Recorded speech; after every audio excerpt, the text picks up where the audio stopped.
Hi, welcome to Tushara's and mom cooking channel. ಇವತ್ತು ಗೋರ್ಚಿಕ್ಕಿಕಾಯಿ ಪಲ್ಯ ಮಾಡ್ತಿದ್ದೀನಿ. ಹೇಗೆ ಮಾಡೋದಂತ ನೋಡೋಣ.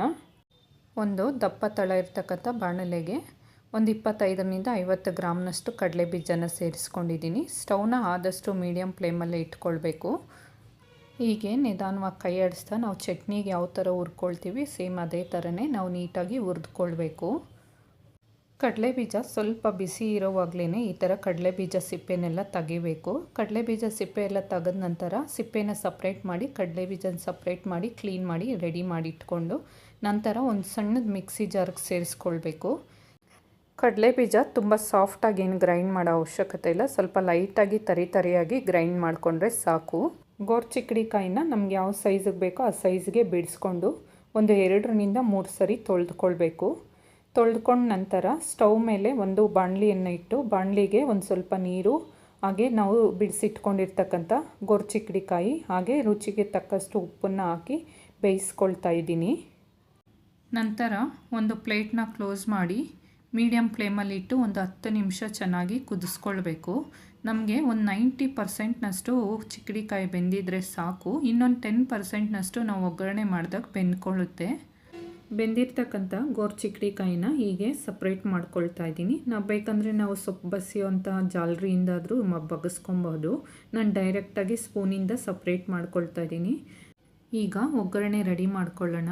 ಒಂದು ದಪ್ಪ ತಳ ಇರ್ತಕ್ಕಂಥ ಬಾಣಲೆಗೆ ಒಂದು 25 ಗ್ರಾಮ್ನಷ್ಟು ಎಣ್ಣೆನ ಸೇರಿಸ್ಕೊಳ್ತಾ ಇದ್ದೀನಿ. ನಂತರ ಸ್ವಲ್ಪ ಸಾಸಿವೆ ಸೇರಿಸ್ಕೊಂಡು ಸಾಸಿವೆ ಚೆನ್ನಾಗಿ ಚಿಟಪಟ ಅಂತ ಸೌಂಡ್ ಬಂದ ನಂತರ ಕಡಲೆಬೇಳೆನ ಸಹ ಇಲ್ಲಿ ಸೇರಿಸ್ಕೊಳ್ತಾ ಇದ್ದೀನಿ.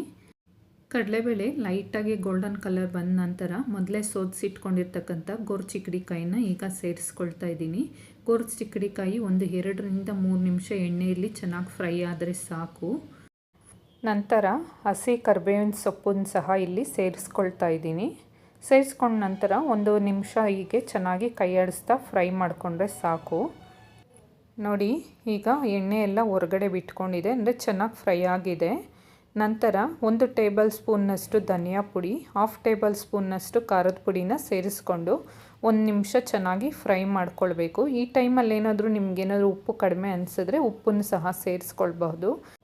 ಈಗ ಕಡಲೆ ಬೀಜ ಪೌಡರ್ನ ಸಹ ಸೇರಿಸ್ಕೊಳ್ತಾ ಇದ್ದೀನಿ. ಕಡಲೆ ಬೀಜ ಗ್ರೈಂಡ್ ಮಾಡಬೇಕಾದ್ರೆ ನಾವು ಬ್ಯಾಡಗೆ ಮೆಣಸಿನ್ಕಾಯಿನ ಸಹ ಸೇರಿಸ್ಕೊಂಡು ಗ್ರೈಂಡ್ ಮಾಡ್ಕೊಳ್ಬಹುದು. ತುಂಬ ಟೇಸ್ಟ್ ಇರುತ್ತೆ. ನಾನು ಬ್ಯಾಡಗೆ ಮೆಣಸಿನ್ಕಾಯಿನ ಇಲ್ಲಿ ಸ್ಕಿಪ್ ಮಾಡಿದ್ದೀನಿ. ಕಡಲೆ ಬೀಜ ಸೇರಿಸಿದ ನಂತರ ಪಲ್ಯದಲ್ಲಿರ್ತಕ್ಕಂಥ ಎಣ್ಣೆನೆಲ್ಲ ತುಂಬ ಬೇಗ ಹೀರ್ಕೊಳ್ಳುತ್ತೆ. ಅದಕ್ಕೋಸ್ಕರ ನಾವೇನು ಮಾಡಬೇಕಂದ್ರೆ ತಳ ಹಿಡಿಯೋದಕ್ಕೆ ಬಿಡ್ದೇ ಹೀಗೆ ನಿಧಾನವಾಗಿ ಕೈ ಆಡಿಸ್ತಾ ಚೆನ್ನಾಗಿ ಫ್ರೈ ಮಾಡಿಕೊಂಡ್ರೆ ಹೀಗೆ ಸ್ವಲ್ಪ ಲೈಟಾಗಿ ಗೋಲ್ಡನ್ ಕಲರ್ ಚೇಂಜ್ ಆಗುತ್ತೆ ಪಲ್ಯ. ಈಗ ನೋಡಬಹುದು ರುಚಿಯಾದ ಪಲ್ಯ ರೆಡಿ ಆಗಿದೆ.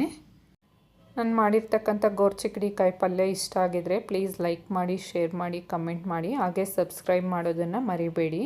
ನೀವು ಕೊಡೋ ಒಂದು ಲೈಕು ಒಂದು ಕಮೆಂಟು ನನ್ನ ಚಾನಲ್ ಗ್ರೋ ಆಗೋದಕ್ಕೆ ಹೆಲ್ಪ್ ಆಗುತ್ತೆ. ಹಾಗೆ ಯೂಟ್ಯೂಬು ಇನ್ನಷ್ಟು ಜನಕ್ಕೆ ರೆಕಮೆಂಡ್ ಮಾಡುತ್ತೆ. ನೆಕ್ಸ್ಟ್ ವೀಡಿಯೋ ಜೊತೆ ಸಿಗ್ತೀನಿ. Love you all. Bye friends.